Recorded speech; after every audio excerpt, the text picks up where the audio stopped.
seen the word producer on every one of your favorite movies and never really realized what it means, but they're one of the most unsung heroes when it comes to making films. Whenever you see those logos go up in front of the film, that is the production company, and they're the ones who decide what movies get made, how they get made, how quickly they get made, how much they're going to cost, and every little minute detail of the film. And of course, some companies are their own production companies, such as Walt Disney, but many of them are little smaller ones. For example, you've probably seen like Jerry Bruckheimer films. Or maybe you've seen it advertised on random movies, saying things like from producer Jordan Peele.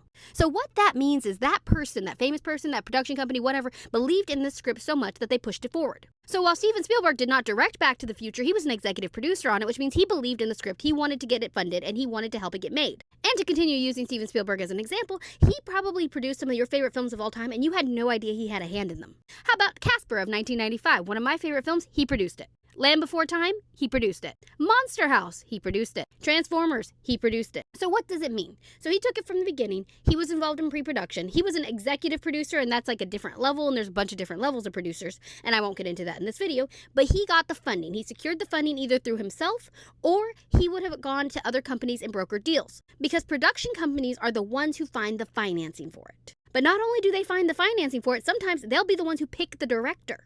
Occasionally, a director will come to a production company with a script, and then they will go ahead and make that. But oftentimes, it is the production company that gets to decide what movies are going to get made, what actors are going to be cast. Oftentimes, they have final say on casting, they have final say on the script. And that's why so many big actors and directors go and make their own production companies, because they want this level of control over the film, because it gives them both business and creative control at the same time. But producers' work doesn't end at the beginning of the film. No, they're oftentimes on set. Sometimes they're even the director at the same time, such as the case with Jordan Peele, and they're making sure that everything works properly, that the movie is running according to schedule, that the money is still coming, everything goes lined up perfectly. But if you think their job ends there, it still doesn't, because they're usually the ones who oversee the marketing and distribution of the film. That's why big companies like Disney have it really easy, because they're handling everything in-house, while smaller companies are going to have to outsource some of this work and really rely on having a good producer. And if anybody wants to know the different levels of producer, just let me know, because I can go through every one of them one by one. But when you're looking at favorite movies that you like, start paying attention to the production company, because you might be very partial to certain production companies and what they greenlight.